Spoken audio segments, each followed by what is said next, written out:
네, 이제 장마 기간입니다. 작년에는 비가 오면 굉장히 힘들었습니다. 왜냐하면 7층에 물이 샜거든요. 7층에 물이 새가지고 비만 오면 이제 그 당시 저하고 박성지 강도사 시절에 비상 대기하고 있다가 7층에 큰 창틀 밑으로 이제 물이 쫙 들어와요. 그러면 이제 거의 강물처럼 7층을 쫙 적시거든요. 그러면 이제 교회에 있는 모든 수건을 다 동원해다가 이제 물을 막고 밀대로 좀 밀고 물을 퍼내던 그런 기억이 납니다. 근데 감사하게 가을 이후로 공사를 잘 해서 아직은 물 새지 않죠. 네, 얼마나 감사한지 모릅니다. 이번 장마 이제 뭐 좀 올해 비가 많이 온다고 하는데요. 또 우리 이웃들 또 비 피해 입을까봐 좀 걱정이 되는데 우리 또 함께 기도하면서 우리가 또 도울 것 도우면서 이렇게 장마 기간 잘 보내면 좋겠습니다. 오늘 제가 창세기 21장 말씀을 읽었는데요. 제가 질문을 하나 드릴게요. 여러분, 아브라함 인생에서 가장 기쁜 순간이 언제였겠습니까?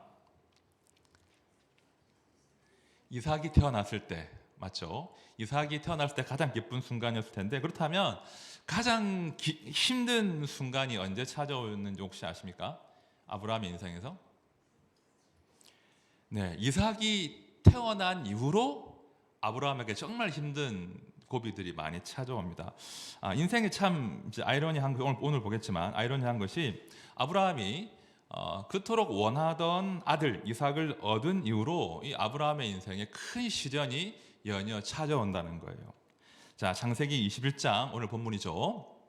22장은 아브라함이 그의 사랑하는 두 아들 누구죠? 이스마엘과 이삭을 포기해야만 하는 아픈 사건들을 다루고 있는 두 장면입니다. 21장에서는 이스마엘을 떠나보내라 하시죠. 그리고 22장에서는 이삭을 번제로 바치라 하시는 그런 충격적인 명령이 아브라함에게 떨어지는 거예요. 자, 다 아시겠지만 하나님께서 애초에 아브라함과 맺은 언약의 실체가 무엇입니까? 자, 제가 말씀을 읽어드릴게요. 창세기 15장입니다. 여호와의 말씀이 그에게 임하여 이르시되 그 사람이 내 상속자가 아니라 내 몸에서 날 자가 내 상속자가 되리라 하시고 그를 이끌어 밖으로 나가 이르시되 하늘을 우러러 무뼈를 셀 수 있나 보라. 또 그에게 이르시되 내 자손이 이와 같으리라. 애초에 하나님께서 아브라함에게 주신 약속은요, 너의 자손이 하늘의 무별처럼 많을 것이다. 그 자손의 복을 약속하셨는데 아이러니하게도 하나님께서는 아브라함이 힘들게 얻은 유일한 혈족인 두 아들을 포기하라 이런 말씀을 명령을 하신다는 겁니다. 하나님께서 아브라함을 거듭거듭 아프게 하시는 거예요. 저는 두 번에 걸쳐서 창세기 21장과 또 그 다음 장 말씀을 나눌 텐데요. 아브라함의 마음이 참 찢어지는 아픈 시간이 찾아왔지만 그 아픔은 꼭 필요한 아픔이었다는 거예요. 하나님께서 아브라함을 통해서 당신의 나라를 세우시기 위해서 꼭 필요한 아픔이었고 아브라함은 그 아픔을 통과해야만 했습니다. 이제 한번 말씀으로 들어가 보겠습니다. 자, 오늘 본문 말씀은요, 한편으로는 기쁨과 웃음이 있고 다른 한편으로는 슬픔과 눈물이 있는 그런 말씀이에요. 먼저 1절부터 8절까지 말씀은 아브라함과 사라가 이삭을 얻고 크게 기뻐하고 웃는 그런 스토리거든요. 자, 창세기 21장 5절과 6절을 제가 다시 한번 봅니다. 제가 봅니다. 아브라함이 그의 아들 이삭이 그에게 태어날 때에 100세라. 사라가 이르되 하나님이 나를 웃게 하시니 듣는 자가 다 나와 함께 웃으리로다. 자, 100세에 얻은 아들입니다. 아브라함과 사라가 얼마나 기뻤겠습니까? 좀 감정이입을 해보십시오. 얼마나 100세의 아들을 얻었는데 얼마나 기뻤겠습니까? 자, 8절도 보십시오. 아이가 자라매 젖을 때고 이삭이 젖을 때는 날에 아브라함이 큰 잔치를 베풀었더라. 그렇게 태어난 아이가 무탈하게 자란 거예요. 그래서 젖을 때는 날이 되었는데 유대인들의 전통에 따르면 3세 전으로 젖을 떼었다고 합니다. 꽤 오래 젖을 먹은 거예요. 그리고 젖을 때는 그 날에는 큰 잔치를 벌이면서 축하를 했습니다. 그런 기쁜 일이 지금 아브라함의 가문에 일어난 거예요. 아이가 죽지 않고 생존해서 건강하게 자라고 있는 겁니다. 자, 그런데요, 이 기쁨은 오래 가지 않는다는 거예요. 여러분, 또 질문 드립니다. 이삭이 태어났을 때 모두가 기뻐할 때 기뻐할 수 없었던 두 사람이 있습니다. 누구였겠습니까? 하갈과 이스마엘. 그렇죠? 이삭이 이렇게 태어날 당시 아마도 이스마엘의 나이가 한 15세 전후로 추정이 되는데요. 이스마엘이 아브라함의 장자 맞잖아요. 먼저 태어났잖아요. 그리고 아마 이스마엘은 내가 아버지의 대를 잇겠구나 그런 기대를 했을 거예요. 분명히 인지상정이죠. 그런데 갑자기 이삭이란 놈이 태어난 거예요. 갈등이 시작이 되는 거죠. 자, 9절 말씀 보십시오. 갈등이 시작됩니다. 사라가 본즉 아브라함의 아들 애굽 여인 하갈의 소생이 이삭을 희롱하는지라. 자, 하갈의 소생 누굽니까? 이스마엘이 이삭을 희롱했다고 합니다. 뭐 정확히 어떻게 희롱했는지 알 수는 없어요. 추정을 해보면 단순히 그냥 큰 형님이 동생 귀엽다 이렇게 놀리는 게 아니에요. 뭔가 감정이 실려서 이 이스마엘이 이삭을 괴롭히고 놀린 겁니다. 내가 이 집안에 15년 동안 장자였고 아버지의 대를 이을 아들이었는데 너 갑자기 태어나가지고 감히 내 자리를 뺏겠다고 막 그런 감정이 실려서 이스마엘이 이삭을 희롱한 거죠. 자, 그 장면을 이제 사라가 본 겁니다. 사라가 직감한 거죠. 그냥 놀리는 정도가 아니라 뭔가 이스마엘이 이삭에게 해를 가할 수도 있겠구나 그런 직감을 한 거예요. 가만히 두었다가는 어쩌면 이스마엘이 내 아들 이삭의 자리, 정말 장자의 자리를 빼앗아갈 수도 있겠다 그런 위기감 가운데 사라가 아브라함에게 바로 달려갑니다. 자, 10절 말씀 우리 다 함께 읽어보겠습니다. 시작. 그가 아브라함에게 이르되 이 여종과 그 아들을 내어 쫓으라. 이 종의 아들은 내 아들 이삭과 함께 기업을 얻지 못하리라 하매. 자, 사라 입장이 굉장히 단호합니다. 하갈과 이스마엘을 내쫓으라고 합니다.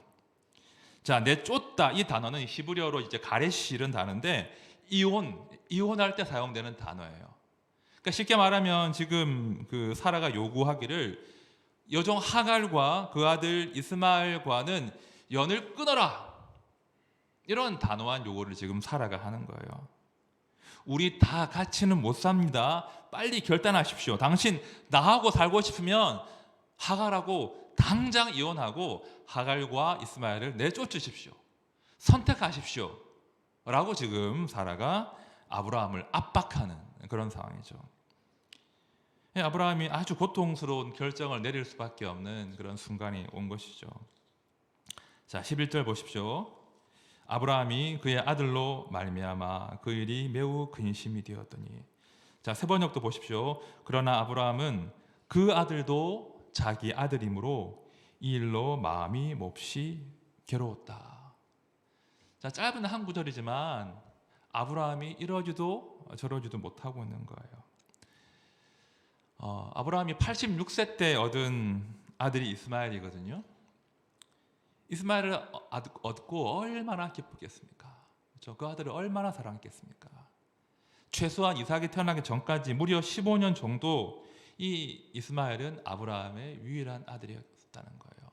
데리고 다니면서 그죠? 사랑하고 가르치고 보여주고 아들아 이건 이거야 저건 저거야. 얼마나 그 이스마엘과 아브라함이 쌓아온 그 추억과 정이 애틋하겠습니까? 그죠? 사라에게는 내쫓아야 될 여종의 아들에 불과하지만 아브라함에게는 내 사랑하는 아들인 거예요.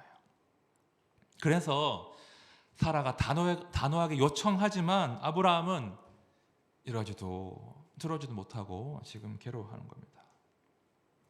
여러분, 여인과 그의 미성년 아들을 내쫓는다는 것은요, 나가서 죽으라는 소리 아니겠습니까? 그렇죠? 나가서 죽으라는 소리예요. 아비가 어떻게 내 사랑하는 아들을 내쫓을 수가 있습니까? 어떻게 연을 끊을 수 있습니까? 괴로워하는 거예요. 어떻게 해야 되나? 한 절이지만 이 10절은 이 아브라함의 깊은 11절은 아브라함의 깊은 고뇌와 슬픔을 보여주는 그런 구절인 거예요. 자, 그러자 아브라함이 결정을 못하니까 하나님께서 이 상황 가운데 개입을 하십니다. 자, 12절, 13절 말씀을 12절 말씀을 제가 봅니다. 하나님이 아브라함에게 이르시되 내 아이나 내 여종을 위하여 근심하지 말고 사라가 내게 이른 말을 다 들으라. 이삭에게서 나는 자라야 내 씨라 칭할 것임이니라. 자, 이 12절의 뉘앙스를 잘 읽으셔야 돼요. 하나님께서 내 아이, 내 여종 이런 표현을 쓰시거든요. 이게 뭐냐면 하나님께서 아브라함의 감정에, 아브라함의 그 슬픔에 공감하신다는 거예요. 내가 아브라함, 네가 너의 그 여종과 너의 아들을 얼마나 사랑하는지 내가 안다. 내 아이, 내 여종 이런 표현을 써가시면서 이 아브라함의 아픔과 근심에 공감하시는 그런 말씀하시는 거죠. 그러나 그런 하나님마저도 아픔에 공감은 하지만 사라처럼 단호한 거예요. 사라가 말한 대로 여종과 아이를 내쫓으라. 이스마엘이 너의 장자가 될 수 없고 이삭이 너의 대를 이어야 하니 둘이 함께 있을 수는 없구나. 그러니 이스마엘을 내보내라고 지금 명령하십니다. 여러분, 아브라함이 하나님의 이 최종적인 명령을 듣고 얼마나 가슴이 찢어지겠습니까? 하나님 어찌 저보고 이런 명령을 하십니까? 어찌 저한테 아들을 쫓아내서 죽이라고 하실 수가 있습니까? 하나님 가혹하십니다. 아마 하나님 명령을 듣는 순간에 아브라함의 마음이 무너졌을 거예요. 너무나 힘들었을 거예요. 자, 그런데 하나님께서 바로 이어지는 13절에서 아브라함의 마음을 만지십니다. 위로하십니다. 자, 13절 보십시오. 우리 함께 봅시다. 시작. 그러나 여종의 아들도 내시니 내가 그로 한 민족을 이루게 하리라 하신지라. 하나님이 아브라함에게 무슨 약속을 하십니까? 여종의 아들 이스마엘도 너의 아들이니 내가 너의 아들 이스마엘을 통해서 한 민족을 이루게 할 것이다. 결코 이스마엘이 죽지 않을 것이다. 그가 살 것이고 그가 큰 민족을 이룰 것이다. 그러니 근심하지 말고 네가 책임질 수 없으니 내보내거라. 그 말씀을 지금 하신 겁니다. 제가 이 구절을 묵상하는데 이 13절의 이 말씀이 너무 감사하고 좋은 겁니다. 사실은요, 이 12절로 이 스토리가 끝날 수도 있는 거거든요. 하나님이 명령하시고 아브라함은 순종해서 하갈과 이스마엘을 내쫓았더라. 끝! 이렇게 될 수도 있는 거예요. 그러나 우리 하나님은 결코 하갈과 이스마엘을 희생양으로 삼지 않으신다는 거예요. 하나님께서 이삭을 통해서 아브라함의 대를 이어야 되고 이삭을 통해서 당신의 나라를 세우셔야 하지만 그렇다고 해서 하갈과 이스마엘을 결코 희생양으로 삼지 않으신다는 거예요. 우리 하나님은 냉정하게 그들을 내치지 않으십니다. 그도 너의 아들이니 내가 보호하겠다 말씀하시는 거예요. 사실 이스마엘은요, 아브라함을 향한 하나님의 그 계획에 없던 존재였잖아요. 그렇죠? 하나님의 계획에 이스마엘은 없었어요. 사실 이 창세기 21장의 오늘 사건은 이 사라와 아브라함이 하나님을 온전히 신뢰하지 못해서 조급해서, 그죠? 불순종해서 생긴 그런 일 아니겠습니까? 이 이스마엘의 존재는 사실은 불순종의 열매거든요. 그런데 우리 하나님께서 그런 불순종의 열매까지도 결과까지도 책임지겠다고 하시는 거예요. 이 사라의 눈에는 이 하갈과 이스마엘이 눈에 가시일 수 있으나 하나님은 결코 그들을 미워하지 않으시고 사랑하고 보호하신다는 거예요. 동시에 하나님은 아브라함이 남은 평생을 슬픔 가운데 죄책 가운데 사는 것을 원치 않으셨기 때문에 하갈과 이스마엘이 살 길을 보장해 주신다는 거예요. 너는 책임질 수 없지만 너는 그들을 끝까지 책임질 수는 없으나 내가 그들을 보호할 것이다. 내가 책임진다. 그러니 더 이상 근심하지 말라. 괴로워하지 말라. 이 말씀을 지금 주시는 겁니다. 여러분, 우리 하나님은요, 인생들을 사랑하십니다. 그렇죠? 우리 하나님은 나만 사랑하시는 게 아니라 모두를 사랑하신다는 거예요. 우리가 살다 보면 때로 사라와 하갈처럼 서로 미워할 수 있습니다. 그렇죠? 살다 보면 이스마엘과 이삭처럼 더 이상 함께 공존할 수 없는 힘든 순간이 찾아올 수도 있습니다. 그러나 하나님은 모두를 사랑하신다는 거예요. 모두에게 살 길을 열어주신다는 거예요. 이삭에게는 아브라함의 대를 이어서 하나님 나라를 세워갈 수 있는 살 길을 열어주시고, 이스마엘에게는 큰엄마의 눈치, 사라의 눈치를 다시는 보지 않고 자신의 꿈을 마음껏 펼칠 수 있는 살 길을 열어주신다는 거예요. 사람끼리는 투정하고 사람끼리는 미워하고 사람끼리는 오해하지만 우리 하나님은 참으로 크신 분이셔서 모든 인생들을, 자기 백성들을 사랑하십니다. 그걸 믿으셔야 돼요. 사람은 끝까지 자기 사람을 책임질 수 없으나 우리 하나님은 자기 사람을 사랑하실 때 끝까지 사랑하십니다. 사람은 어쩔 수 없이 차별하여 사랑할 수밖에 없지만 하나님의 사랑은 결코 차별이 없습니다. 이 하나님이 우리가 믿는 하나님이신 거예요. 하나님은 크신 분이십니다. 하나님은 모두를 사랑하신다는 거예요. 이제 14절 이후를 보시면 그렇게 하나님께서 떠나보내라 하신 이 하갈과 이스마엘의 힘든 여정이 시작되는 거예요. 자, 14절 15절 말씀 제가 봅니다. 아브라함이 아침에 일찍 일어나 떡과 물 한 가죽 부대를 가져다가 하갈의 어깨에 메워주고 그 아이를 데리고 가게 하니 하갈이 나가서 브엘세바 광야에서 방황하더니 가죽 부대에 물이 떨어진지라. 아브라함이 이 하갈에게 떡과 물 한 가죽 부대를 이제 짊어지어 주는 거예요. 그렇죠? 그게 할 수 있는 최선이었죠. 그리고 떠나보냅니다. 어디로 가야 되겠습니까? 하갈과 이스마엘이 어디로 가야 되겠습니까? 목적지가 없어요. 어디로 갈지 알 수가 없어요. 정처 없이 방황하는 거예요. 광야에서 방황합니다. 그러다가 이 가죽 부대에 물이 떨어지는 거예요. 물이 없습니다. 이제 죽을 수밖에 없는 겁니다. 16절 보십시오. 이르되 아이가 죽는 것을 참아보지 못하겠다 하고 화살 한바탕 거리 떨어져 마주 앉아 바라보며 소리내어 우니. 이 장면을 상상해 보십시오. 광야를 헤매는데 이제 물이 다 떨어졌어요. 아마 물을 찾아 헤맸겠죠. 물이 없는 겁니다. 이제는 꼼짝없이 죽어야 돼요. 그런데 어미가 아들이 죽는 모습을 참아 볼 수가 없는 거예요. 그래서 화살 한바탕 거리, 이게 화살이 당도하는 거리거든요. 꽤 먼 거리예요. 멀리 떨어져서 서로 지켜보고 있는 거예요. 차마 아들이 죽는 것을 가까이 볼 수 없어서 멀리 떨어져서 마주보고 웁니다. 오늘 본문에 보니까 소리내어 울었다고 합니다. 소리내어 울었다고 합니다. 감히 상상할 수 없죠. 이 죽음을 목전에 둔 이 모자의 이 아픔, 슬픔이 얼마나 아팠겠습니까? 자, 그런데 그때 우리 하나님의 사자가 이 모자를 찾아온다는 거예요. 자, 17절 말씀 다 함께 보겠습니다. 시작. 하나님이 그 어린 아이의 소리를 들으셨으므로 하나님의 사자가 하늘에서부터 하갈을 불러 이르시되 하갈아 무슨 일이냐 두려워하지 말라 하나님이 저기 있는 아이의 소리를 들으셨나니.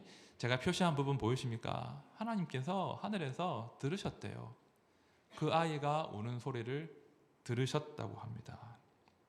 아이의 소리를 들으셨다고 합니다. 이것이 얼마나 하나님 은혜가 되는 그런 구절입니까? 우리 하나님은요, 아무도 주목하지 않는, 아무도 돌보지 않는 이 모자를 주목하시고 그들의 울음소리를 하늘에서 들으셨어요. 그렇죠? 우리 하나님은요, 들으시는 하나님이세요. 당신의 백성들의 그 고통과 아픔과 눈물의 소리를 들으시는 하나님이 되십니다. 우리 하나님은 귀를 열고 당신의 백성들의 아픔에 귀를 열고 들으십니다. 들으시니까 우리 인생에 소망이 생긴 거예요. 이 위의 말씀을 보시면 그 들으신 하나님께서 이스마엘과 함께 하시고 그가 살게 하시고 그로 한 민족을 이루시게 하는 그런 스토리가 쭉 이어집니다. 제가 설교 초반에 이 아브라함에게 허락된 이 아픔이 피할 수 없는 아픔이라고 제가 설명을 드렸죠. 그렇죠? 아브라함의 아픔은요, 오늘 본문의 아픔은 한편으로는 이 불순종의 결과 아닙니까? 아플 이유가 없었는데 불순종해서 이스마엘이 태어난 거잖아요. 이스마엘은요, 불순종의 열매였거든요. 불순종 때문에 아팠어요. 동시에 아브라함은 하나님의 명령에 순종하기 위해서 아프지만 사랑하는 아들을 내어보낸 거예요. 포기한 것입니다. 아브라함의 아픔은 그의 불순종의 아픔인가 동시에 그의 순종의 아픔이었다는 거예요. 여러분, 우리도 마찬가지예요. 우리가 살다 보면 이런 아브라함이 경험한 아픔과 동일한 아픔을 경험할 수 있어요. 때로는 내가 지은 죄 때문에, 나의 불순종 때문에 아플 수 있습니다. 때로는 하나님 말씀에 순종하기 위해서 아픔과 근심을 받아들일 때도 있습니다. 때로는 내가 왜 아파야 하는지 그 이유도 모르고 아파하고 근심한다는 거예요. 인생은요, 다 아시지 않습니까? 기쁘다가도 금방 슬퍼지고 근심이 없다가도 어느 순간 기가 막힐 웅덩이에 빠지는 것이 우리 인생이라는 거예요. 그래서 이러지도 저러지도 못하는, 내가 책임질 수 없는 그런 상황 가운데 빠지는 것이 우리 인생입니다. 모두에게 예외가 없습니다. 그러나 그때 하나님께서 이렇게 말씀하신다는 거예요. 내 아이나 내 여종으로 말미암아 근심하지 말고, 내 아이나 내 여종으로 말미암아 근심하지 말고. 여러분, 이 아브라함의 아이 이스마엘, 아브라함의 여종 하갈, 이 두 단어가 무엇을 상징하겠습니까? 내 아이와 내 여종이 상징하는 것은 내가 책임질 수 없는 그 무엇을 상징하는 거예요. 아브라함이 책임지고 싶었으나 책임질 수 없었던 두 존재, 내 아이, 내 여종, 그걸 상징하거든요. 하나님 뭐라고 하시죠? 네가 책임질 수 없다면 근심하지 말고 너무 아파하지 말고 내려놓아라 라고 말씀하시는 거예요. 그리고 그 다음은 내가 책임질게, 내가 알아서 할게, 그렇게 아브라함에게, 우리 인생들에게 말씀하신다는 거예요. 너 수준에서 네 힘으로 해결할 수 없으니까 내려놓고 나한테 맡기라. 이것이 하나님의 대안이에요. 다른 대안이 없습니다. 인생은 아프죠. 인생은 아픕니다. 많은 아픔이 있습니다. 성도도 동일하게 아픕니다. 그러나 우리 성도들은 그런 아픔과 상실에도 불구하고 앞으로 나갈 수밖에 없어요. 아프지만 우리는 앞으로 나갈 수밖에 없습니다. 이유는 이 모든 아픔, 우리가 책임질 수 없는 이 모든 아픔의 배후에 하나님께서 계시고 하나님이 책임지신다는 그 믿음 때문에 우리는 아프지만, 힘겹지만 앞으로 나갈 수밖에 없다는 거예요. 우리는 근심하고 염려할 수밖에 없지만 우리 하나님은 우리의 근심과 염려 너머에서 반드시 새로운 대안을 만들 것이다, 새로운 대안을 준비하신다, 이 믿음으로 우리는 아프지만 하나님께 맡기고 앞으로 나가는 거예요. 근심을 떨치기가 참 힘들지만 우리는 끊임없이 내려놓고 맡기고 또 내려놓고 맡기고 기도하면서 인생을 살아가는 것입니다. 그것이 성도의 인내이고 성도의 믿음 아니겠습니까? 달리 무슨 방법이 있겠습니까? 우리가 책임질 수 없거든요. 이제 말씀을 정리하면서 욥기 23장의 말씀을 제가 읽어드릴게요. 오늘 마지막 찬양에 나왔던 그런 가사에 얽힌 그런 구절이죠. 말씀을 들어보십시오. 그런데 내가 앞으로 가도 그가 아니 계시고 뒤로 가도 보이지 아니하며 그가 왼쪽에서 일하시나 내가 만날 수 없고 그가 오른쪽으로 돌이키시나 배울 수 없구나. 그러나 내가 가는 길을 그가 아시나니 그가 나를 단련하신 후에는 내가 숨금같이 되어 나오리라. 아멘. 여러분, 성도의 여정은요, 성도의 삶의 여정은 설명할 수 없는 신비로운 아픔과 기가 막힌 웅덩이로 가득해요. 그러나 성도는 그런 아픔에도 불구하고 웅덩이에도 불구하고 앞으로 나아가는 거예요. 우리가 가는 길을 몰라요. 하지만 나는 내가 갈 길을 알지 못하지만 그는, 하나님은 아시거든요. 이 믿음으로 한번 걸어가 보는 거예요. 내가 당하는 슬픔과 근심의 끝을 나는 알지 못하지만 하나님은 아시거든요. 그 믿음 때문에 우리는 아픔에도 불구하고 앞으로 나아가는 거예요. 삶이 아픕니다. 때로는 내가 불신자라면 겪지 않아도 될 아픔들을 내가 성도라서 아픔을 겪기도 합니다. 하지만 성도이기 때문에, 우리가 하나님의 약속을 받은 성도이기 때문에 그 아픔에도 불구하고 그 아픔 너머에서 일하실 하나님을 기대할 수 있는 거예요. 우리는 아픔을 기대함으로 수용할 수 있는 겁니다. 당부드립니다. 때로 힘들지만, 때로 이해가 되지 않지만 우리 믿음의 주요, 우리를 온전케 하시는 예수님을 바라봅시다. 그리고 마침내 우리 하나님께서 우리가 갈 길을 보여주시고 우리 염려와 근심과 아픔의 끝에 무엇이 있는지 알려주시기를 기대하면서 우리 모두가 포기하지 않고 인내하면서 믿음의 경주하시기를 진심으로 축원드립니다. 함께 찬양할 텐데요. 우리 찬송가 370장 찬양을 제가 준비했습니다. 사실은 제가 이 찬양을 좋아하기도 하지만 또 좀 안 좋아하기도 해요. 왜냐하면 이렇게 되어 있거든요. 가사가 주 안에 있는 나에게 딴 근심 있으랴. 이게 동의가 안 되는 거예요. 무슨 딴 근심이 없어. 늘 근심 가운데 사는 인생인데 하나님, 이 찬양 좀 별로 마음에 안 듭니다. 그렇게 제가 생각한 적이 많았습니다. 그런데요, 제가 다시 이 찬양의 가사를 보면 이렇게 되어 있습니다. 십자가 밑에 나아가 내 짐을 풀었네. 근심이 있어요. 근심이 없다는 말씀이 아니라 우리가 그 근심을 가지고 십자가 앞에 나아갈 수 있기 때문에, 십자가 앞에 내려놓을 수 있기 때문에 우리는 한편 또한 근심에서 자유로운 그런 삶을 살 수 있다는 것이지요. 우리 함께 찬양할 때, 하나님, 그렇습니다.